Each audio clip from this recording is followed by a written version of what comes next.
Good evening, everybody, and welcome back to another episode of Flip Chat and Chill, where we get to bring people to talk about the ins, the outs, the ups and downs, the good, the bad, and the beautiful of freelancing. And tonight, our topic is how to juggle multiple freelance projects. For now, ladies and gentlemen, simulan ko muna bumati sa inyo. Ayan, nandito naman tong Facebook user. Ano na to? Paki-approve ang StreamYard kasi pag minsan hindi kayo nire-recognize ng StreamYard, sasabihin lang na Facebook user kayo. But anyway, we got Miss Balangcar Shields here. Hello po. We also have Santuario de Manila. Wow, speaking about audio, bakit po may echo kayo, sir? Ayun, di ba nga, hindi namamalaya na may mga kapalpakang nangyayari. But yeah, I agree with the echo though. I'm sorry, I don't read Arabic. Siguro pag-aaralan ko ito next. Maybe this is the next language that I ought to learn. B is here with us as well. B Agustin Mangandi. Hello po. Sabi yun, may echo. Aba, all of a sudden nagko-comment kayo dahil sa echo, ano? Pag humihiling ako na mag-comment kayo, hindi kayo nagko-comment. So, pero thank you very much for noticing. Thank you very much for letting us know para naayos namin dahil syempre nakakainis naman pag laging may echo, yung lalo na ang microphone kong napakalakas. Jocelyn T. Cultura is here with us as well. And also Carmi, grabe si Carmi, talagang still working hard, still working strong even until now. Kaya maraming salamat, Carmi. I'm so grateful that you are here. You know that we are virtually working as partners now. Kaya ang ganda para sa akin. It's quite a beautiful thing because I get to see how you do things in action. Kaya kayo, ladies and gentlemen, if you want a very very strong and adaptable virtual assistant, andyan po si Carmi. Recommend ninyo kung gusto ninyo. I strongly recommend Carmi. Rain Elenzano is watching from Tarlac here. Nandito rin si Jing at saka si Oria dito sa comment section, ladies and gentlemen. Lalo na si Jing, masipag talaga yan, sumasagot habang nandito sa She's a multitasker. She's like an octopus. Ang dami niyang arms na gumagalaw. That's what I love about Jing. Kaya nga, she's a perfect match for our topic for tonight, multiple freelance projects. And we also have Arya here who has a lot of experience when it comes to having so many clients na magsabay-sabay. Genicel Onsana, hello po from Manager AU, hello po. And ayan, sabi ni I'm Hannah po. Wow.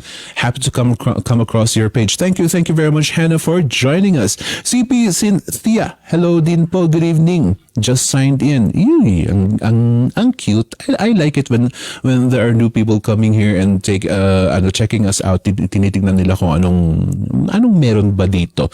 So ano nga ba naman ang meron dito? B Agustin Mangandi, hello po. Ayan, okay, I covered all of the audiences here. Lahat po ng mga nag-comment dito. Mag-comment pa rin kayo, ladies and gentlemen. Ang freelancing, ladies and gentlemen, ilang beses naming sinasabi na ang ginagawa mo, kulang pa yan, wala pa yan sa talagang paghihirap. Yeah? We sometimes say that kasi di ba just discovering freelancing alone is sometimes a struggle because at first you have doubts. Ano ba yung freelancer na yan? Freelancing na yan? I don't have an idea how to do it. Magre-research ka, mag-aaral ka, magtatanong-tanong ka. And that is already a struggle. And then you get to the step where sasabihin mo na mag-aaral ba ako ng courses o hindi? Magagastos ba ako? Mag-i-invest ba ako o hindi? Yung mga yan, that is also a struggle. And then we come to platforms. Especially sa Upwork kasi medyo may screening ang Upwork. Hindi po basta gumawa ka ng account mo and then you have a profile and then you can start applying for jobs. No, hindi po ganun sa Upwork ngayon. But at the same time, pati yung mga ibang mga platforms, meron pa rin silang mga quirks that you have to go through. Like in freelancer.com, hindi ka basta-basta pwedeng bilang na bilang talaga yung ano mo. Bilang na bilang yung yung cover letter na pwede mong i-send. Yung mga ganon. There are quirks. So, it's still a struggle. Tapos sasabihin namin here we are in a group of people telling you to come and join us, come and be a freelancer. Tapos sasabihin pa rin namin na, you know what, hindi pa tapos ang paghihirap. Meron pa. Meron pa. And then you get to realize, ladies and gentlemen, that once you enter freelancing, pag nakapasok ka sa mga platforms, yeah, it's true. Hindi pa tapos ang paghihirap because eto na yung sobrang daming rejections. Lucky are those who happen to send their first cover letter and land their contract. Lucky are those. Pero karamihan po talaga, you will get rejected over and over and over and over, and you need to change your system. Yun, pag-aaralan mo yun. And then, akala mo nakaland ka ng contract, okay ka na. But the chances are, pag nakaland ka ng contract, it's also keeping that contract, keeping that job. That is a huge challenge. Yeah? And pag nakaland ka ng contract mo and then okay na retain mo naman yung contract mo, you've been working there for a couple of months, you're happy with your client, the next challenge is to add more clients. Ayun na, mag-iisip ka kasi most of the times, because of your struggles as a beginner, as a newbie, you will lower down your rate. Most of the times. Kahit ilang beses na sabihin ng mga coach na, ay, dapat magsimula ka sa sa $10 per hour. Dapat magsimula ka $8 per hour agad. Kasi mahihirapan kang mag-jack up ng rates mo. This is true. Pero, it really is difficult, and we do understand that, ladies and gentlemen. So some of you, actually a lot of you beginners, start with like probably $3 an hour or even $1 an hour. Papatulan nyo yung mga yan. Now, how do you get it up? Paano nyo itataas? Kausap nyo naman na si client. You already settled for a $3 per hour contract, right? So you plan on adding more clients. The problem there, ladies and gentlemen, is juggling. Kaya nandito po ang topic natin na ito. Kasi very wide ito kung tutuusin. Maraming mga involved na factors when it comes to adding more clients or multiple freelancing projects. Because ladies and gentlemen, kaya namin sinabing multiple freelancing projects because sometimes you don't need to add more clients to do more tasks. Pag minsan, etong client na ito, malaki ang business niya or marami siyang pwedeng ipagawa na gusto mong kunin so that maitataas mo ang rate mo. Right? You can add more skills, you become a better asset to the company, and you can ask for a higher rate. That's also another strategy. So how will you be able to do that? The biggest thing, ladies and gentlemen, the biggest problem with this situation, ladies and gentlemen, is time management. Kaya yun ang parang medyo bibigyan natin ng konting a little more attention in tonight's topic. So to all of you, ladies and gentlemen, if you have any idea, if you have suggestions, if you have questions, sige lang, ladies and gentlemen, ilagay ninyo sa comment section and we will try to entertain your comment and your questions. Okay, marami na akong sinabi. Let me go straight to Orya muna. Si Orya Samonte is here with us and she has a lot of experience when dealing with clients, ladies and gentlemen. Kaya she is also perfect for our topic for tonight. Orya, let me ask you, how many clients were you able to handle all at once? Currently po, meron po kami, mag-asawa po, meron kaming 2 clients na paying internationals. And then, we are also helping our church community po sa SMM, social media Okay. management. And then, we are also helping other businesses po, like one business na sa SMM area din po ng kanilang business. So, currently po, parang total of 4 yung Mm-mm. minamanage namin. Um, Pero so yun nga po, nung una is struggle sa ano, sa time management. Dahil aminado po ako nung una medyo ano, hindi ko siya pina-priority. So, dumating yung time na, medyo nagkaka-rumble-rumble yung aming mga schedule. So, that's the time na talagang, pinractice ko yung time management dahil nga medyo dumadami yung hina-handle namin. Pero kaya naman, kaya. I love that you said kaya. Kaya naman. Kaya naman. It's a struggle pero kaya. Especially with you kasi two of them are volunteers if I'm not mistaken. Yes Right? po, yes Two po. of them are voluntary. Mhm. Wow. Two of Yeah. them are voluntary tapos parang nag-e-effort ka pa and you're still devoting time for them. Nakakaano naman, nakakagulat yan kasi I myself won't even would rather sleep kesa naman sa devoting my time voluntarily. Yeah, you know, tayong mga freelancers pag minsan bitin tayo sa tulog eh. So, buti naman na manage mo yung apat na yan. Congratulations, Miss Aria. Sabi ni Hannah dito, I'm rooting for a freelancing career but I don't know where to start. But currently, I'm working for an AU client under an agency as admin assistant focusing on in data entry job as a beginner. Ano po ang niche na beginner friendly if there is such a thing? I like the last part of it, Hannah. Sabi mo, if there is such a thing. Kasi, sige, let us entertain Hannah's question here aside from our topic. When it comes to finding a niche or finding a beginner task, Hannah, gawin mo kung ano yung madali sa'yo. There's no such thing. There's no such thing as a beginner friendly. I mean, in my opinion, there's no such thing as a beginner friendly niche. Lahat ng niche beginner friendly provided na kaya mo, yung madali sa'yo. So, check your skills. Tignan mo, kilalanin mo ang sarili mo as a worker, as a freelancer, as an admin assistant, and see what skills can you do better than the others or better than the rest of the other skills.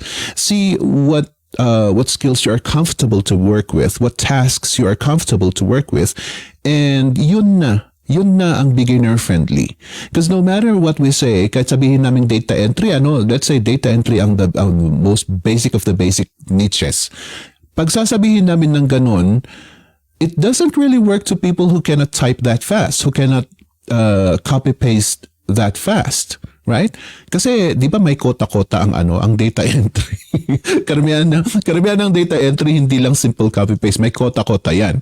And there. So, it's not really basic to some other people. Kaya tignan mo lang kung ano ang pinakamadali na gawin mo. Kung yung parang, kaya ko yan, petiks-petiks lang yan. Then that, Hannah, is what we call beginner-friendly niche.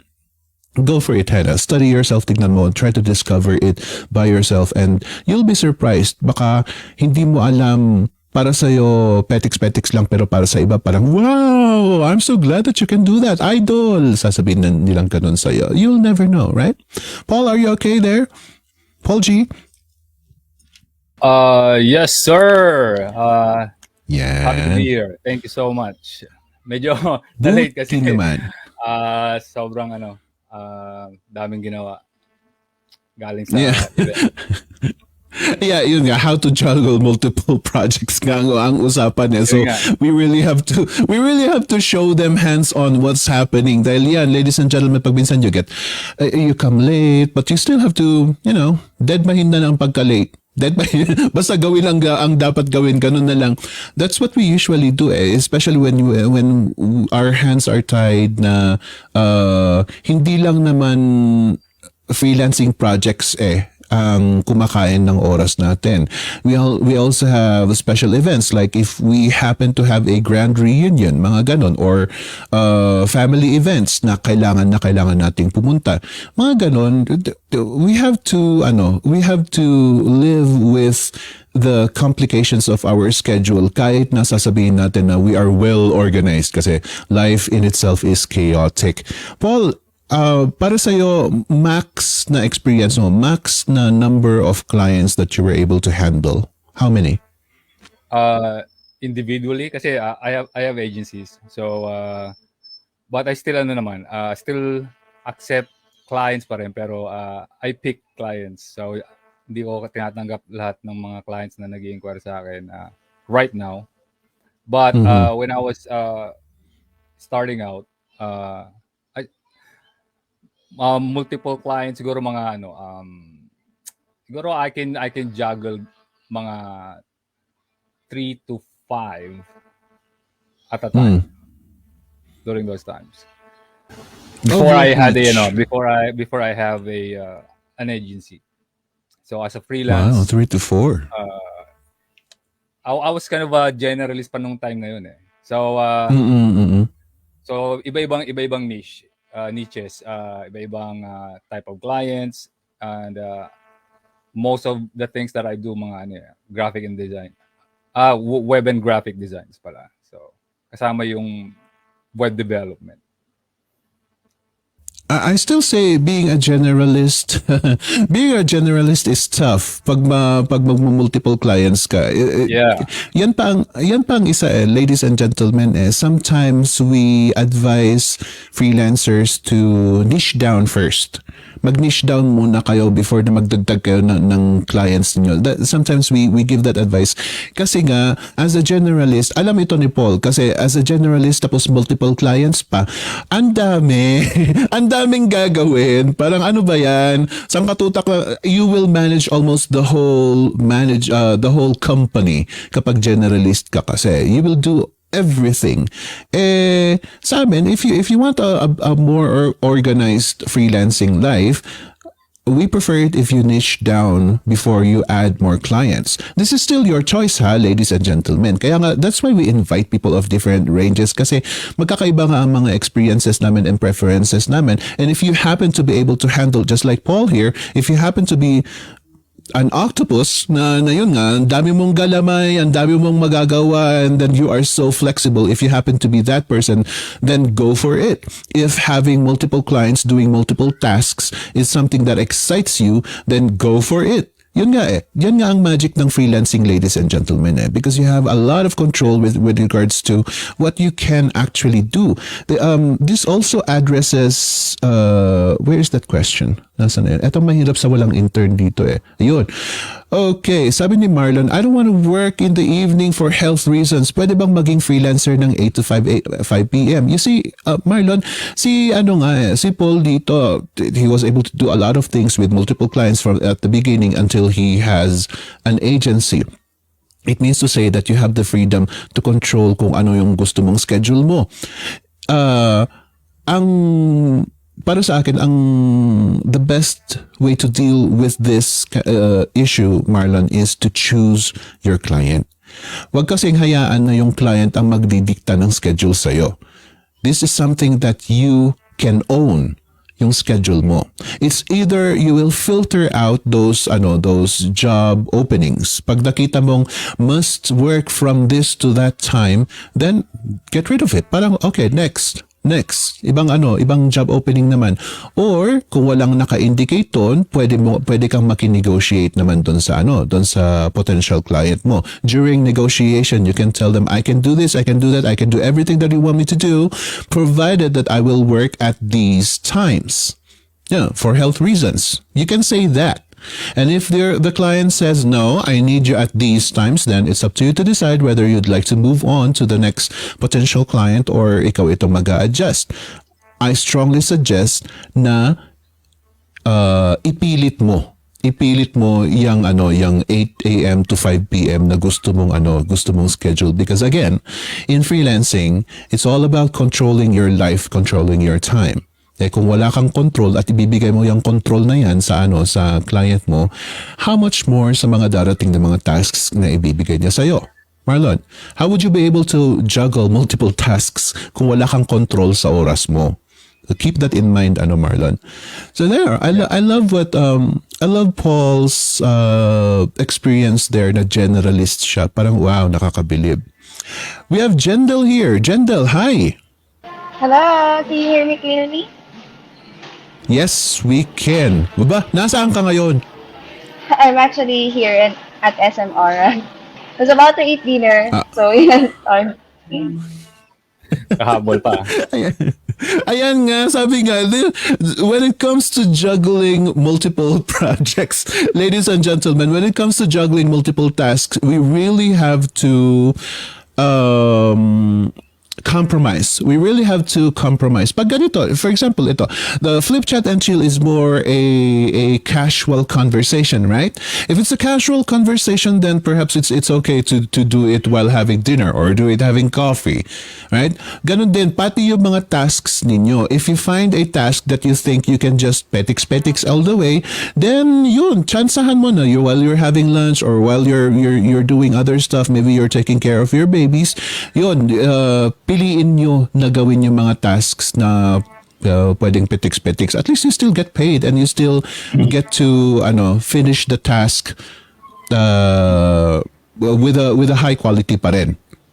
Kasi yun nga ang madali sa'yo ladies and gentlemen So ayan, katulad ni Jendel here. Jendel can talk, right, Jendel? Yes. Yeah. Matanong ko nga sa'yo, Jendel, because this is a question that I'll be asking the entire panel. How many clients can you handle maximum? By myself? Yeah. 5 clients. Whoa. Of what niche? So I do social media marketing, and my target market is actually green technology businesses. And Mm-hmm. so yeah, the niche that I'm currently helping. Nice. Awesome. Ayan, ladies and gentlemen, SMM. SMM seems to be a niche that enables you to do a lot more. It seems like kasi nandito si Orion, nandito si Jendel. So there you go, ladies and gentlemen. If you are interested in SMM, magtanong na kayo dito sa panel namin. Yeah. Like Amirin Kunding here, sabi niya, ano pa ba ang niche ang magandang i-hone? Well, as I can see, itong si Jendel and si Oria, both SMM experts, yun ang gusto nilang i-promote, I think. Para sa akin, Amirin, tingnan mo lang talaga kung ano yung madali sa'yo. Ano yung madali sa'yo? Because like Paul here has a different field of expertise naman. Paul has a different field of expertise. And ikaw, if you discover what you are good at, yung madaling-madali lang para sa'yo na pwede mong pagperahan, you will definitely gravitate more towards it. So, figure out what you are good at.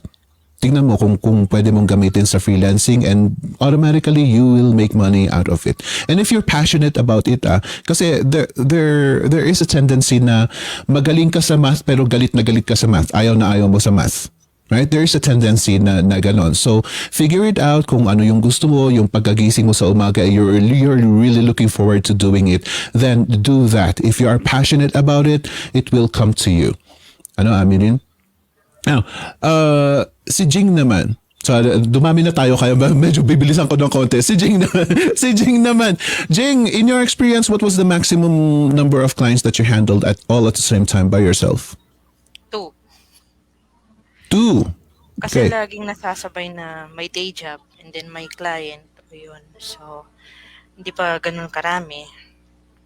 Kumbaga ang madalas na i-disclaimer ko sa audience ko is kahit na may freelancing career ako, ang siste is may day job pa rin naman ako, which is kasi yung nangyayari is nagiging excuse minsan yung pagkakaroon ng day job, hindi dahilan na na hindi ka pa nagre-resign sa trabaho mo, nag-freelancing ka na, bakit ba sa maalala ko lang na yung sa inflation rate talagang hindi mo na maiwanan yung freelancing. At the same time, nagdi-depend ka rin sa day job mo. So, nagmumukha rin siyang multiple freelance projects, especially anything that you do outside your day job or anything na labas na ng office hours mo. Yun, kahit paano sakop mo na yung oras doon.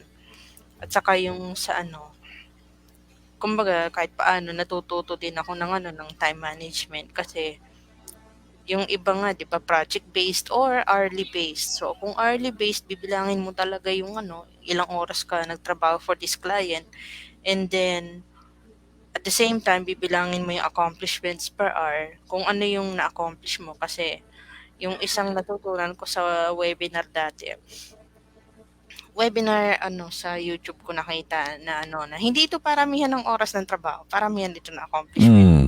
Then, kung marami kang Mhm. accomplishment in an hour, then much better. Yeah. Yeah, I most definitely agree. It's all about productivity, ano. It's not the length of time. Kasi ladies and gentlemen, 'di ba, 24 hours lang po ang ang oras natin sa isang araw. We can only do so much. We get to sleep, we get to eat pa, marami pa tayong gagawin sa buhay natin. So there's only but a few hours that we can enjoy working. So para yeah, I definitely agree with Jing na it's about productivity. And mind you, ladies and gentlemen, Jing is an attorney. Kaya Jing is working in the field of law. Kaya marami pa siyang ginagawa aside from, YouTubing, being a freelancer, being a writer.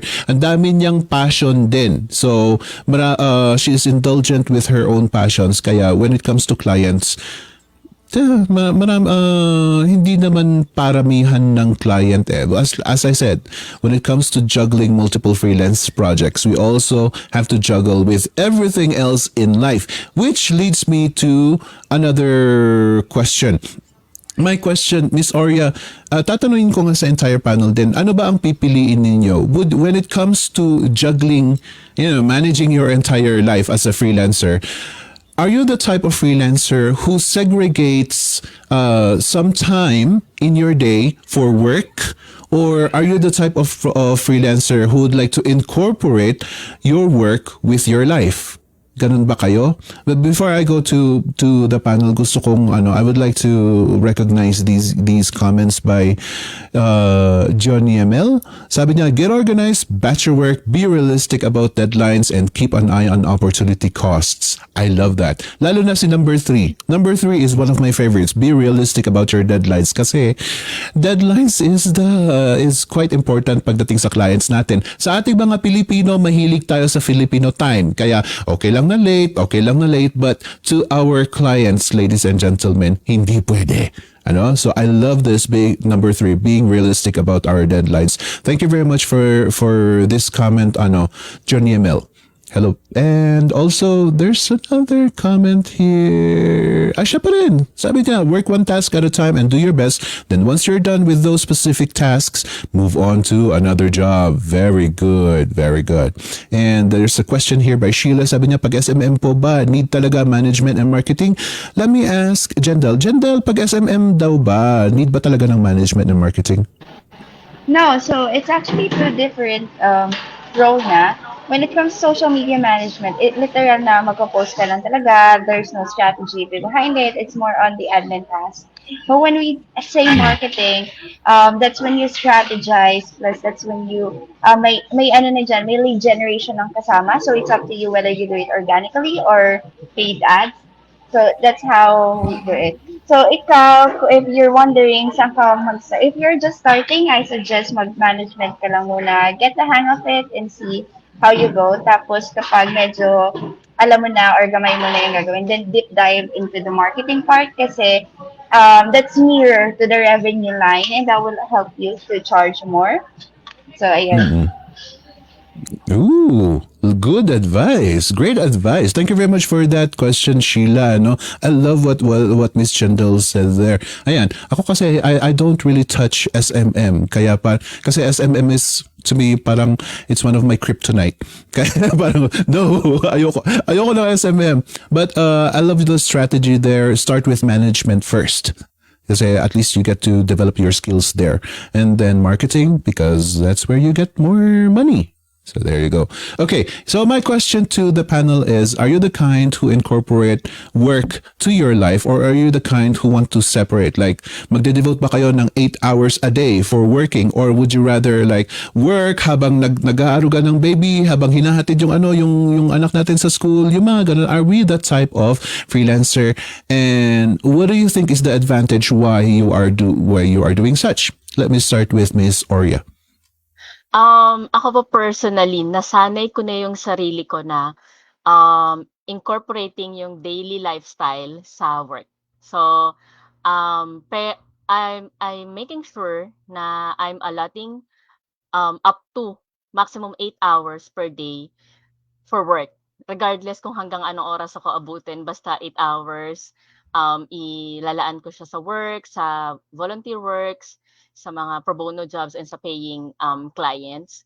But at the same time, meron akong na buong strategy sa buong araw. Like, gising ako ng 4 or 5 a.m. And then, breakfast ako ng 8 together with my husband. Tapos usap-usap kami hanggang mga 2 hours yon. Tapos work ulit and then Wow. lunch. Yes, lunch. Usap-usap ulit kami. Other household task. Then sa hapon, work ulit hanggang mga 4 or 5 p.m. And then, ayun, minsan ninabot ako ng gabi kapag minsan may biglaang bisita, may biglaang mga video Mm-mm. calls from relatives. So, very ano siya, very mixed talaga. Pero yun yung way na nasusustain ko, na na-e-enjoy ko yung everyday ano, work and lifestyle, work and life balance. Ganun. That is what's most important para sa akin. In my book, ladies and gentlemen, it's all about enjoying your life. So, find means and ways, find strategies that works for you. Kasi sa dami-dami ng mga strategies na nakikita natin online, people are advising you to do this and do this and do this and do that. Ikikater mo pa rin yan para sa'yo because you are not the coach. I mean, you are not that coach who are talking to you, right? So you still have to cater it what really works for you. Tignan mo pa rin yung sweet spot when it comes to managing your life as a freelancer. And congratulations, Miss Oria. At least you're living a happy life as a freelancer. Dami mo pang pro bono, ah? Nice. I love that. I'm so happy that you are here. Paul, what about you? Well, regarding with the integrating your work and life, it for me it's kind of mixed because right now I'm more doing a business than a work for a client. So Yeah. most of my time are spent on building my business. Building processes, system, training employees, and strategizing. And I could say na it's integrated in my life because I've been working at home for years, okay, before pandemic pa. So yeah, sometimes my kids would get into my office tapos mangungulit. So minsan, and ang kagandahan kasi na once you become freelance is yun nga, you have a freedom to choose kung kailan mo tatrabaho. And actually, yung what you mentioned earlier before, I think yung issue nung isa is if I can just comment on that. Yes. When you get into freelancing, you have to treat it as a business or yourself as self-employed at least. Okay, so once you treat freelancing as such, you have the right to demand time talaga. So if yung client is requirement niya is ganitong oras ka kailangan ko na may ganitong trabaho, then for me, the way I see it is still not freelancing. You're still being employed. Okay, remote. Yes. Okay, so you have to shift that mentality na if you want to go freelancing, then you need to position yourself as a self-employed at least or a business person. Kasi if you are self-employed, like for example, kung dentista ka, meron bang dentista na pag sinabi na pasyente na itong oras gusto kong 8 p.m. Pwede ka bang mag-open ng clinic mo? Of course not. That's not how it works. So freelancing is sort of at least a self-employed or a business. So if you look at it that way, then you definitely need to pick clients who can play by your terms. Otherwise, you're still an employee. You're still tied to time. You're still being paid by time instead of your service or your specialty or your solution na meron ka. Excellent. Wow, I love that. It's nice to remind you, ladies and gentlemen, na gano'n nga. Especially dahil marami sa inyo itong mga bagong salta pa lang dito sa Flip Chat and Chill, Because we always preach that. para sa akin, to keep it simple, you change your vocabulary. Instead of saying I will work for you, you say I will work with you, and try to internalize that kung bakit yun ang sasabihin mo. Because if you are going to work with the client, then ang level ninyo patas. If you're going to say I will work for you, then you're actually putting yourself down as an employee, not somebody who is giving them service and you are getting monetary exchange. Dahil ganun ang business ladies and gentlemen. You are giving them a service that they need and they are compensating you for that. That is business. It's not employment, ladies and gentlemen. So try to change your vocabulary and say, I will work with you instead of saying, I will work for you. Otherwise, yung mentality natin, yun nga, sabi nga ni Paul, we will be stuck as employees only. And freelancing is definitely a business. I love that that Paul reminded us of that. Thank you very much, Paul. Kaya yun nga, si Paul, since it is a business, it is unavoidable that freelancing is integrated into life already. Kasi business na yan Talagang iisipin mo yan all the time. Habang kumakain ka, iniisip mo yan. So yeah, it is definitely a part of your life already. Good answer. Jendel, what about you? Hello. Okay. Sorry. Somebody approached me.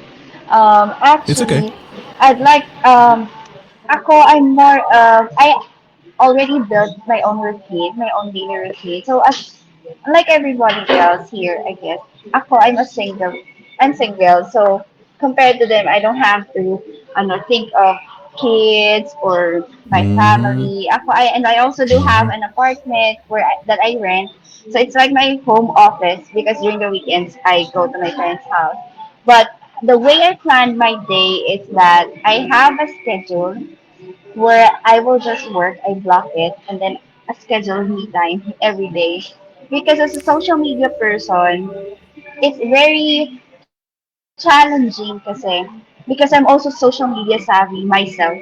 So sometimes it mhm, kind of be draining kasi you're facing social media all throughout of the day because of work, because of the business. Tapos, I tend also to browse social media for my own me time. So mm, sometimes, what I yeah. do is I block time when I work, and then I schedule time. Then at maybe around, usually, nagiging usual me time ko is around 4 p.m. to 8 p.m. Actually until 10 p.m. That's where I will prepare my dinner. I do workouts. I do Netflix. I watch Netflix or maybe just read a book. Mm, That's something I do out of That's also my time away from the screen. And also, I'd like to clarify, baka kasi magtaka yung iba kanina when you asked me, ay, paano niya nakahandle yung 5 client? I'd like to add, I'm mm. applying the principle that Paul just told earlier, na I treat this as a business, so I'm not bound with any hours or time sa client ko. So if I have to work from 9 to 5, Uh-oh. can Ooh. you hear me now? Okay. Yeah. Okay. So Yeah, the okay, way there you I go. work, Please okay. continue. Okay. So the way my arrangement with my clients are more on monthly project basis. So we do have monthly deliverables. So I can get to plan it beforehand. I can get to plan contents Mm, beforehand. So sometimes so with 5 clients I can easily handle it by myself. Or siguro mhm, super naman yung term na easy. Pero I can manage it. Maybe that's the right term. So ayun, mm, for me, I make sure that I don't integrate work with my time. I set boundaries because I really do believe that it's important to have your own me time. It's very important. That's where you allow um, yourself to grow and um, away from stress. Then it's a stress reliever as well. So yeah. magkasundo tayo, Jendel. Magkasundo tayo kasi ganyan. That's why I asked the question because there's, like me, I try to separate it. I try to separate kasi the way my brain functions is, if I'm at work, I'm on work mode. If I'm on my me time, personal time, I'm on my me time mode. Ayoko yung dinidisturbo ang utak ko kapag ako'y nag-e-enjoy ng, let's say, if I am enjoying my dinner, I don't want to think of my business. Yeah, I'm not that kind of person. I'm not like Paul. Paul is different. Iba ang function ng utak niya. And I admire him for that. But for me, I am different. I'm more like Jendel here, who just wants to separate everything, segregate everything para hindi parang for me to keep my life simple. So I really love that. And Jendel, just a note, kung if you find it easy, own it. Own it. Wag kang ma-conscious na sasabihin nila super naman yung easy. If you find it easy, then own it because that is who we are. Yun nga, ladies and gentlemen, if you will be capable of managing how many clients by yourself or treat it like a business like Paul here who spreads the gifts to many people, then yeah, gawin mo. If that is what's easy for you, then go for it and claim it to be easy. Hindi yung sasabihin ko na manageable kasi nakakahiya naman. No, own it, ladies and gentlemen, because ganun naman talaga. Reality is ganon. If you say it, you will own Thank it, you. ladies and gentlemen. I love that. Okay, personally, eto si Jean, kilala, I know her almost to the personal level, kasi yun nga, I've seen how she have grown in her career and in her personal life as well. Kaya, eto, ang matatanong ko sa kanya, how the hell do you manage it? Ano ba ang ginagawa mo? Do you separate yourself in your studies in law, and then at the same time freelancing, and at the same time podcasting? What do you do? Pinagmi-mix mo ba ang buhay mo o ano? Well, sa ngayon, syempre, pahinga muna sa law review because I still have debts to pay. Magastos mag-review. At the Yeah. same time, yung ini-integrate ko ba yung yung aking work-life balance? Hindi masyado. Kasi kasi in my case, yung I decided to go YouTube kasi minsan okay. Kasi ang tingin ko medyo konting-konti lang saturated na yung Facebook ads. So bago po siya ma-saturate, in my point of view at least, opinion ko lang po 'yun.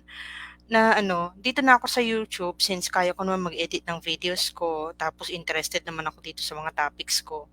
It's either topics that I'm interested or trending topics na kaya kong gawa ng video and i-monetize, mga ganyan. Which is why nagkakaroon ng variety yung mga videos ko lately. And dahil nagka-variety nga ang nadagdagan naman ng konti yung yung mga subscribers kahit paano. And best of all is once in a while nakakaabot na ako ng 1,000 views per video, which is difficult on my end kasi iba-iba yung topics na tinatackle ko. But at the same time, I'm also aware na gusto mong mag-survive sa YouTube and gusto mong medyo malaki-laki yung cut mo pagdating sa sa advertising revenue or sa views, ika nga nila. You have to have a target market, and of course naging target is North American audience. Awan ng Diyos, may nanonood. Yun nga, 1,200 views yung naging threshold ko lately. Well, hopefully ma-break ko siya this month. Last month yung yun yung highest ko. So na-integrate ba yung aking work-life balance into the freelancing? Oo naman. Kasi yung ibang mga pinapanood ko, minsan ginagawa ko siya ng video and then may nanonood pa rin. Like, bigay ko na yung title ng isang pinapanood ko, Drag Race Philippines, kahit sabihin na nag-ending na siya. Yung ibang mga kasi nga, yung kaya nga yung naalala ko yung sinabi kanina ni Senpai Phoenix na na by the time that you finished your VA bootcamp course, it's not the end, it's only the beginning. And karamihan ng mga nasa competition na yon, yung drag race, yung isa sa mga nanalo dati sa US, sinabi niya na hindi porke nanalo ka na mataas na kagad yung pwede mong i-charge na na rate kasi bawat isa sa mga contestant nakabuo na rin yan ng niche nila, yung ika nga nila yung branding, like what is your brand, what makes you different from the rest of the performers. So anong nangyari is kahit tapos na yung competition, pagdating sa mga projects na napupunta sa'yo, ang ending pa rin is kailangan mong kailangan dun pa rin yung hustle. Ika nga. So, unexpected na may natutunan ako sa program kasi yung it's a competition at the same time it's entertaining and you learn lessons in life and then you integrate them into your own career and then marami kang ma-realize mo, magugulat ka na lang anong maya-apply mo sa sa work-life balance mo. So it ends up kahit mild lang na na work-life balance, na mild combination or mild fusion of your career and your passion. Yan. Excellent answer. Excellent answer. Thank You, you. you know what, ladies and gentlemen, I do agree with with Miss Jing kasi lagi namin sinasabi we are I must confess throughout my stay here na as being a host, laging we are trying to distract you away from competition, whereas being a freelancer, you are competing against other freelancers. Diba? Even if you have agencies, you still compete. Just like Paul here, just like Jendel here. Even if you are well skilled, you still have to compete. Kasi why else would we be proposing to clients, right? Why else would we be getting clients? Kasi that is a competition. And if you are going to compete anyway, might as well make it enjoyable. Kasi nakaka-stress ang magko-compete, di ba? Nakaka-stress itong how can I stand out? How can my cover letter stand out? Yun ang isang obsession ng mga beginner freelancers even to this day. Lagi nilang sinasabi, okay, 100 kaming nag-apply. How can my cover letter stand out? Or yung mga job interviews, how can I impress them so that they will remember me? Kahit hindi nila ako tatanggapin sa job interview na ito, at least they will remember me. How can I do that?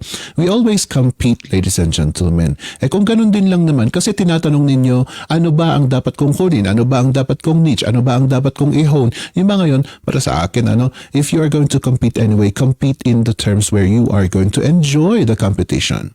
Hindi yung papahirapan mo pa ang sarili mo. So, yun. We keep on mentioning work-life balance, ladies and gentlemen. Work-life balance doesn't mean that you are going to stress yourself out para lang meron kang ma-achieve. Work-life balance is still balancing and harmonizing what's in your family dahil syempre, what's in your life kasi syempre meron pa ring struggle talaga ang life. But at least, if there is a struggle, there is enjoyment. That is work-life balance, ladies and gentlemen. You're balancing out all of the elements in your life, not just time.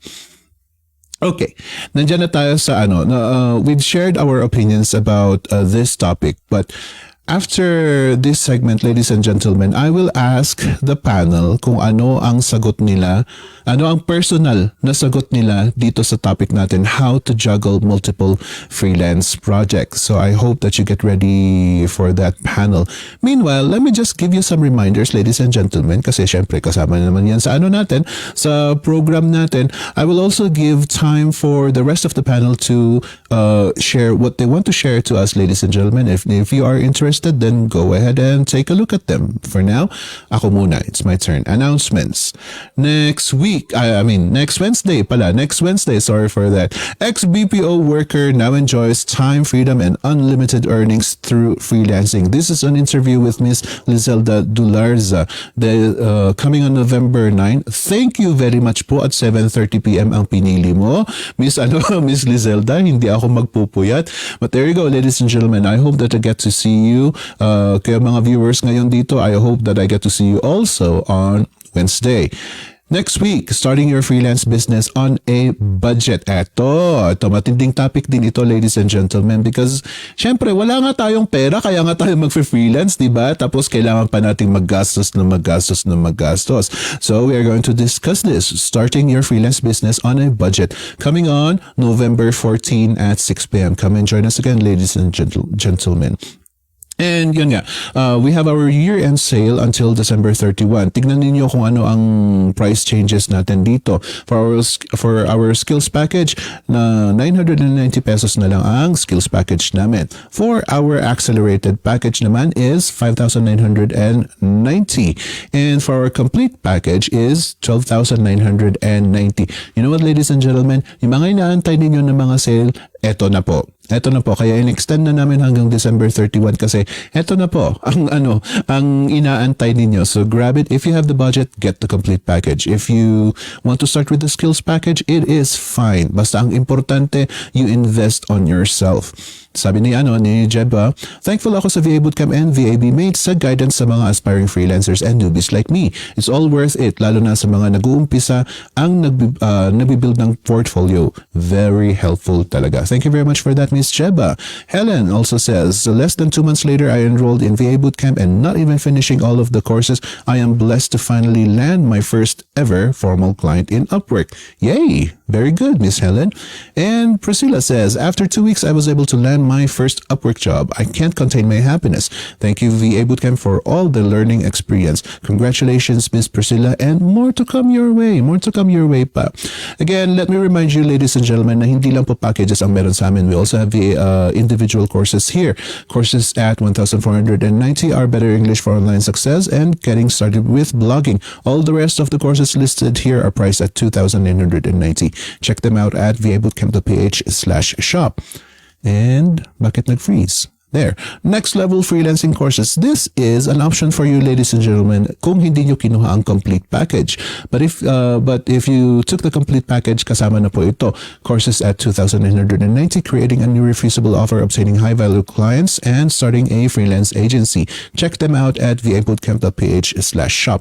And finally, ito ang lagi kong sinasabi kay Carmen na kailangan idagdag natin ito, the free courses, ladies and gentlemen. To those of you who do not have the budget, or to those of you who are still skeptical, or to those of you who are still like, I don't know what freelancing is, take a look at these courses, ladies and gentlemen. Pag makita ninyo ito, hindi naman ito mga pipitsuging mga courses, ladies and gentlemen. It will still help you. And you know what? You can even use these as your skills if you learn them.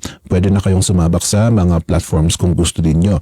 Check them out at vabootcamp.ph/free courses. Thank you very much for watching. Okay, nasabi ko sa panel, buti naman nandito pa sila. Nasabi ko sa mga panel na it's time for them to advertise pagkatapos na magsalita ni Ching. But at the same time, I also want them to answer our topic for tonight. How to juggle multiple freelance projects. I would like to start with Miss Oria. Miss Oria? Ayan. So, for me lang talaga, I always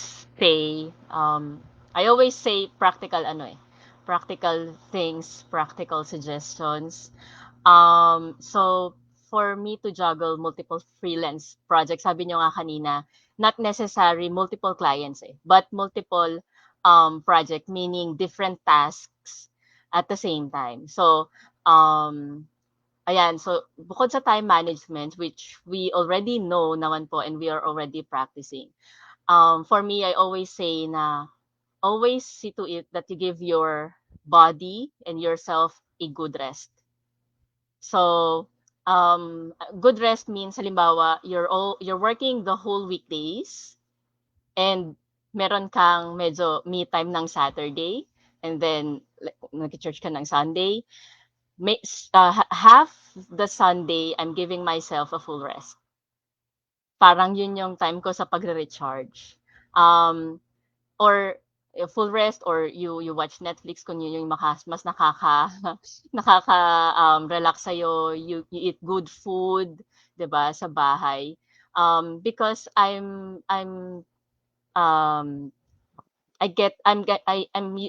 doing it as a reward to myself. And the way I recharge.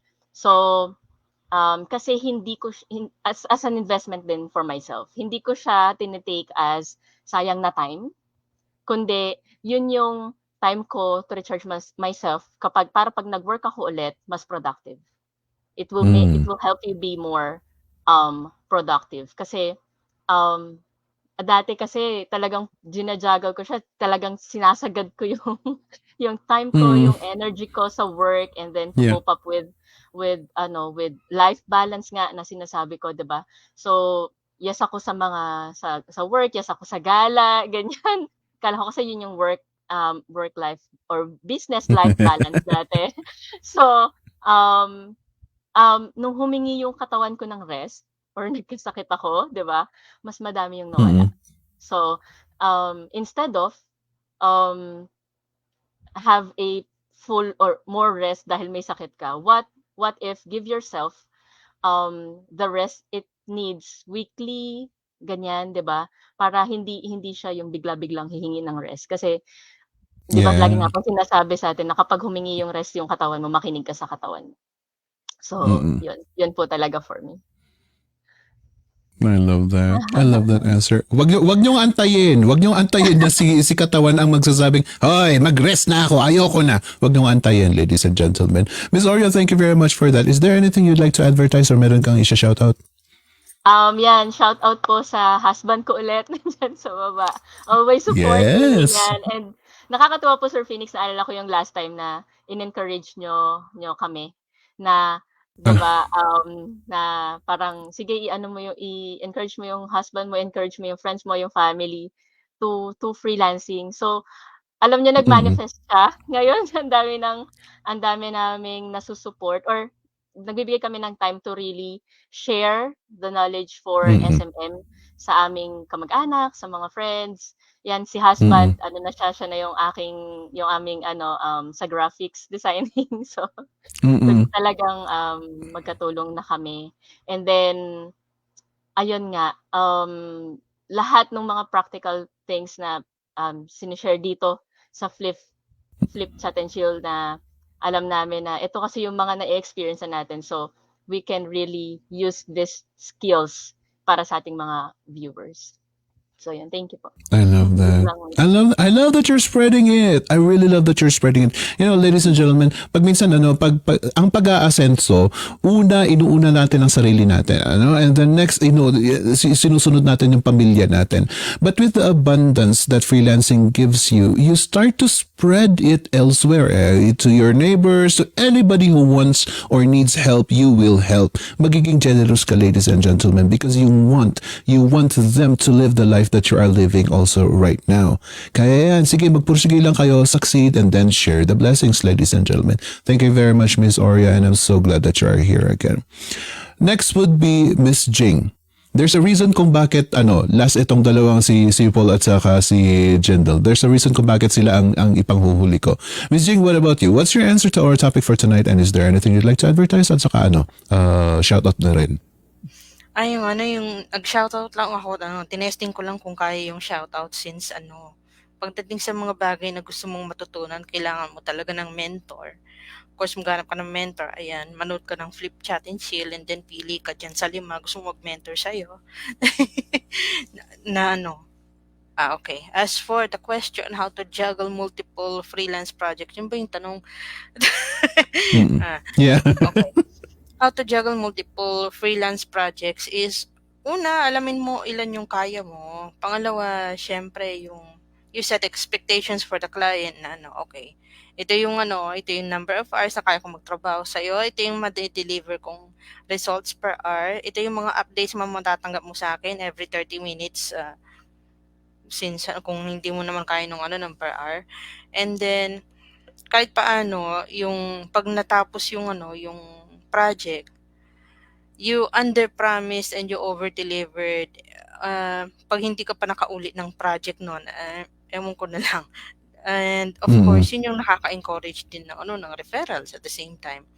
And Yeah. of course, yung sa collabs, may mga collabs naman akong konti, pero if ever, yung yung ginagawa ko kasi ngayon, may kasama na siyang content curation, meaning yung ibang mga social media posts, binabasa ko, and then kapag medyo marami-rami akong nababasa, makakabuo ako ng isang parang podcast episode. Yun, kahit paano, yung nagkakaroon ng panibagong meaning yung transformative content na content ng ibang tao na may permiso naman sa'yo. Then, ginawan mo siya ng video. Tapos, thank you, Carmi. And then, nagawan mo siya ng video. Yung gagawin mo ng paraan na it would be entertaining at the same time informational or educational, kasi yung may kasama ding journalism ito. So anong nangyayari, Mhm. Hindi man multiple freelance projects ang nangyari, multiple topics. Like, I'm no longer limited to a single topic, although hindi ko bibitawan yung topic kung saan ako original na ano na sumikat, and surprisingly it's not marketing but it's quote unquote reality TV na hindi mo Yeah. makikita sa Discovery Plus. Ayun. So yung mga ganun na projects kahit paano uh, I'm thankful na ano na may nanonood sa akin, na may nakaka-appreciate sa akin kahit na hindi Filipino, na kahit na minsan daw ano nagkakaroon ako ng Filipino accent, nanonood pa rin sa akin. So I'm thankful for that. Mm. And yung ano, yung kanina shoutout ko, siya yung nagturo sa akin paano yung mga kung ano-ano sa YouTube at paano dumami yung aking subscribers. Message niyo lang siya, pagpasensya niyo lang, matagal siya mag-reply. Yun po. Oo. Oh my goodness, si Jing. You see, ladies and gentlemen, focus talaga si Jing sa YouTubing career niya. Kaya ilang beses na to whenever she comes, tapos magtatanong ako sa kanya, what advice can you give to our audiences? It's always referred to YouTube. This, ladies and gentlemen, should you be interested, kasi hindi mo kailangan talagang gawing karirin na gawing business ang YouTube, ano? Should there be anything that you're interested in doing, tapos gusto mong i-entertain ang pag-YouTube, eto, sinishare ni Miss Jing ang kanyang experience. So, thank you very much for that, Miss Jing. Okay, nandito si Paul and si Jendel. The reason why na pinalast ko sila, kasi they belong to a certain group. Sino sa inyo unang magsasalita? Well, hindi ko kita si Paul. So let me start with Miss Jendel. Miss Jendel, first is your answer to our topic for tonight, and then whatever else you want to say, go ahead. Ooh, nag-freeze. Okay, there you go. Okay. So the way I handle multiple clients at a time is I really set the tone for the day, which means I create a schedule. It helps me because I was a victim of procrastination. I fall on that trap, and it's really hard to escape that. So I built a routine where I create my daily schedule. The night before, let's say ngayon, tonight, I'll be writing my schedule of the tasks that I will do for tomorrow.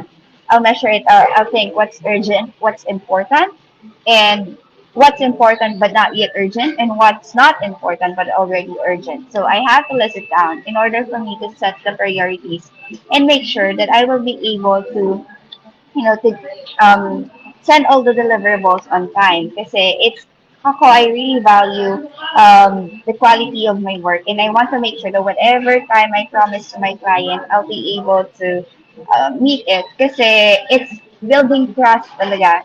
That's a big part of client retention. So, ayun.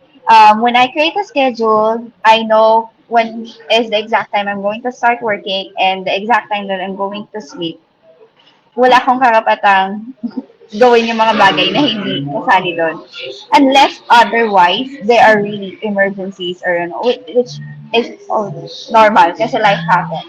But as much as possible, I stick to that schedule. Yeah, that's how I handle. And it takes time. So don't put pressure on yourself if you can follow your schedule on the Mm-mm. first time that you tried it. It took me 3 months before I can say na I really have a routine that I can follow without blinking an eye. Kaya ko na siyang gawin. Ganon. So, yun. Love that. And, Love that. what's the next? Oh, advertise ka na and shout out na rin. Okay, so thank you. We just recently had our Tribex event yesterday. So thank you so much sa lahat ng mga umaten. And for those who cannot, it's totally fine. I'm actually very happy to meet everyone from, new people, new faces sa freelancing industry. Yeah, no, I'm not offering any courses naman as of the moment, but if you have any questions about freelancing or social media marketing and management, you can connect with me on Facebook or Instagram. Just look for Jendel Tabliago for Facebook, and at Social Magic by Jendel for Instagram. So yeah, that's it. Thank you. Thank you very much for that. Ayan, ladies and gentlemen, kita nyo naman, very practical din ang mga advices ni Miss Jendal. Ano? Sa simula pa lang, very surprising ang mga binibigay niyang tips and tricks about, handling our freelancing career. So if you are interested, ladies and gentlemen, go ahead and connect with her. Connect with everybody here. Si Jing, si Oria, si Jendal, and si Paul. The links are there, provided in the comment section. Andyan yan. Pindutin nyo lang yan. All it takes is one click, ladies and gentlemen. Come on. Alangan naman natataba rin tayo dyan sa click na yan. It's just one click. Pero antayin nyo out. Sandalit matapos muna itong segment na ito. And just say hi to them. Because everybody is excited to, hear from our audiences. Pati naman ako, natutuwa rin ako pag naririnig ko kayo na nababasa ko mga comments ninyo. So go ahead and if you find the time, make connections, ask questions, and see what leads you there. Ladies and gentlemen, thank you very much for joining us tonight, Miss Jendal. And finally, Paul. Paul, what about you? Yeah, for me, it's a bit different. So I'm just gonna speak for my personal freelancing business, not my agency. So right now, kasi I'm a different kind of position compared dun sa other panels natin. Kasi I don't charge hourly rate. Kasi there are three types of ways, or there are three ways that you can charge clients. So it could be time-based, which is hourly. Second is project-based, which is or based on deliverables. And third is yung value-based or solution-based. And most of the time, I work for solution-based or project-based. And when I do that, my advice is which I do is you start with your offer. So kung anong offer mong skill, or you have to parang productize siya, and then package mo siya, and then you put a price on it. And before you do that, my advice is stick to what you know. Okay, yung kabisado mo na. Madali na para sa'yo. Kasi you have to analyze kung gaano yung average time na natatapos mo siya. Now once you find that out, kung like for example, natapos siya for 6 hours sa isang, para yung offer na yon, yung project na yon, then yung strategy ko naman doon is like for example, for me, gagawa ko ng sales funnel for high ticket coaches. So usually I can do that within a week. Yun yung the fastest. So if I can do that the fast way in a week, I will at least triple yung timeline ko pagka sinabi ko sa client. So pag tinanong ng client, what's your turnaround time, deliverable? Sabi ko, I need 3 weeks to get it done. Though I can do it in 1 week. So for me, I have a buffer. I have a parang space for me just in case na magkaroon ng emergency o may pumasok na mas malaking client na kailangan ko i-prioritize. So and in that way, it's actually kind of advanced. And I'm not sure kung I think not most of the freelancers know this, but once you do that, you get a leverage. You get a leverage on raising your price. Because once na sinabi mo na you're doing it in this span of time, although you can do it in a much shorter time, then pag nagtanong yung client, like for example, can you do that within a week instead of 3 weeks? Well, I think that's possible, but I have to move things around on my calendar because I still have other stuff on my plate. So, but I would be willing to do that if you're willing to raise the price. How does that sound? Okay, so you have a leverage when you do that, and you have to make sure na yung offer mo is irresistible. Like yung kanina, yung pinakita nyo na offer, Sir Phoenix. It has to be irresistible na hindi siya madaling hanapin, right? Kasi the reason why you're having trouble, competing against other freelancers because you're not focusing on your offer. Okay, and kasi your offer should resonate with your target audience. That's why niching down is very important. Kasi most of the time you're providing a solution, and if you're spreading yourself too thin across yung industries, you can only do so much. Okay, kasi solving one big problem for a specific business takes time, effort, and energy. Okay, so and Yes. if you only if you only cater broad market, then yung perceived value mo is napakababa. So you're not Mm-mm. you're being perceived as tawag nila, a commodity instead of a solution. So that's why mababa yung pinepresyo nila sa'yo. Right? Kasi that's how they see it. Kasi from Mm-mm. the business perspective, let's say I'm a business owner, I want to work with the best. I want to work with the expert. Now, if you come to me and you show me your portfolio, nakita ko na, oh, you work with this kind of company, you're in health space, meron kang sa may e-com, then chances are, I would say na you're not what I need. Okay? Because Mm-mm. that only shows that you only know surface level. Okay? You're jack of all trades, master of none. Okay? I Master want to of work with none. masters. Okay? So if you want to charge higher or more, then pick a specific niche. Okay? And specialize on it, master it, solve one big specific problem there, gawin mong offer, doon mo integrate yung skill mo. Okay? And then you can demand yung tinatawag na yun yung time. Guys, kasi once you position yourself as that, you become more like of a consultant, okay, a solution provider Mm-hmm. instead of a someone who work for a service. Kasi Yeah. a lot of most of the freelancer are service based, okay. But if you transition that to a solution based, that's when you get higher perceived value and you can demand higher price. So that's how I do things now. Okay, so Mm-mm. so my advice is start with one specific niche and try to learn everything about that niche as much as possible. Because learning how to solve one big problem of a business is really hard. It's not easy. That's why if you're gonna pick Mm. a niche, make sure it's something that you're really passionate about. For me at least personally, kasi high ticket coach yung target ko ngayon. And then I've been a very big fan of personal development. So lahat ng mga clients ko are connected doon. So it's kind of I'm hitting two birds with one stone, right? Kasi I'm learning from Mm-hmm. their stuff. Kasi I want to be like them, Yeah. right? So and then well, at the same time, nade-develop ko yung sarili ko personally in any aspect of my life. Kasi nakakuha ko yung mga content nila. Then nakapagtanong ako sa kanila minsan, humingi ng advice. That's why I'm really passionate about yung space.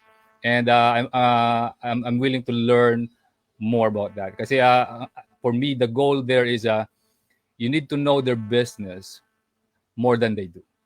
Now, once you position Yes. yourself as that, then they're willing to pay the price, whatever price you put Mm-hmm. on your service, right? Because Mm-hmm. you provide solution there, and they know na once nakita nila you're expert, you know my business more than I do, then I'm willing to pay for it, and in order to triple or 10x my revenue or something like that. So pick a niche. Okay, it's okay to start with hourly rate or time based, but soon you should shift to at least project based so that na mas magkaroon ka ng time freedom. Yeah. That's Oh, tama nga si Paul. It's quite advanced, ladies and gentlemen. Pero if you get to digest everything that Paul said today, it will definitely up your game as a freelancer. Try to digest it. Rewind, watch him again. Tignan niyo kung kaya niyong i-absorb bit by bit yung mga sinabi niya, because those are not even minute steps. Those are big steps that you ought to take to your freelancing career. For sure, tataas ang rango nyo as a freelancer. If not by income, then at least by lifestyle. Thank you very much, Paul. And I hate you. I hate you because You told them my secret. You told them my secrets.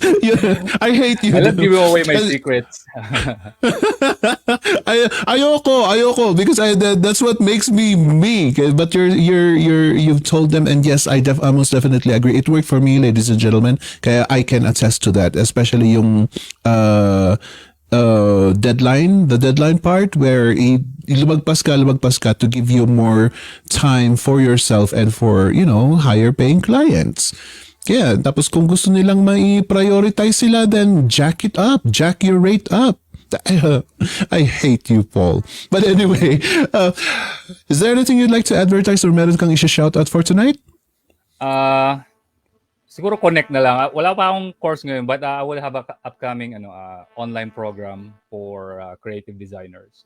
So it's going to be intensive mentorship, but Ooh. soon. So if you want to know more about it, pwede kang connect with me on Facebook, Instagram, Twitter. Pero mas active ako sa may Facebook. So Paul Guetan, search lang kahit saan. And also, I want to shout out thank you dun sa mga umattend ng Tribex event sa Aliw Theater. It was a blast. Aliw Theater was on fire. Although mayroong mga technicalities, but we apologize. And but overall, yung experience naman ng mga is great. So thank you so much, guys. Yung mga umattend, tsaka yung mga nanood virtually. Yeah, and I know a couple of people who are in Tribe X. Kaya, ladies and gentlemen, it's all about helping people. It's all about helping people. If you see, sometimes you might see us as, this is selling a course, and this person is selling a course, and this person is doing something else, promoting something else. Ladies and gentlemen, nandito ako sa Flip Chat and Chill from the very start of me hosting Flip Chat and Chill. Tinatanong ko lahat ng panel kung ano ang i-advertise nila. Simply because my purpose is for you to get help wherever you can. If you can get help from us, then good, that's good. At least we can keep on communicating. If you get help from others, I still say yes, go for it, because what matters to me is to see you rank up in your career, be successful, and who knows, we will be inviting you to join us in our Just Success Stories, because we love success stories. That's all I want, ladies and gentlemen. Gusto kong mag-succeed kayo. So to these people, ladies and gentlemen, to all of these people who are coaches now, who are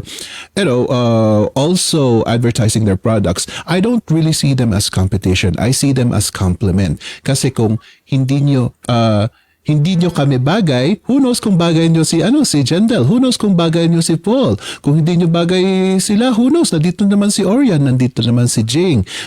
Kasi tayo, ladies and gentlemen, hindi ko naman pwedeng sabihin na lahat kayo makinig sa akin, because some of you just cannot take me seriously or even hate my guts. So if you hate me, then go to Jendel, go to Jing, go to Orion, go to Paul. What matters is you get to succeed, ladies and gentlemen. Yan. How to juggle multiple clients is multiple freelance projects is our topic for tonight, ladies and gentlemen. But beforehand, may nagtanong kasi dito. Si Alicia Dulnuan, Dulnuan is a very familiar name to me. Parang sa Ifugo ito. Will it be okay na yung skills package ang i-enroll ko, and it will be possible to have a client with that course? Salamat po ng marami. You know what, Miss Alicia Dulnuan? The reason why I keep on insisting na ilagay namin yung free courses, kasi ultimo free courses namin, merong nang nagland ng clients, at marami na akong na-interview sa Just Success na free courses pa lang ang kinuha. Right? So it's up to you. Whatever you take, Miss Alicia, it depends on how you apply it. Kaya sige lang, kuha ka lang ng kahit anong nagustuhan mo dyan, and see if it works for you. Now, again, how to juggle multiple freelance projects. Before I close this, let me confirm something from Miss Jing, kasi kay Miss Jing ko ito natutunan. Miss Jing, when during your review sa law, didn't your teacher tell you that there is a limit of time for the human brain to absorb information? How much time is that? 1 hour. 1 hour. Okay, ladies and gentlemen, 1 hour lang. Doon lang kaya ng brain natin na mag-absorb quality absorption ng information. All the rest of that is magti-trickle down na. Kaya ever since I learned that from Miss Jing, I reduced my working time, my working hours to 4 hours a day. I insisted na sabi ko, you know what, Phoenix, kailangan 4 hours a day lang regardless of how many clients you are going to handle. 4 hours a day ka lang magtrabaho. Tama na yun. Do not exceed that. Because after 4 hours, ladies and gentlemen, drained na ako.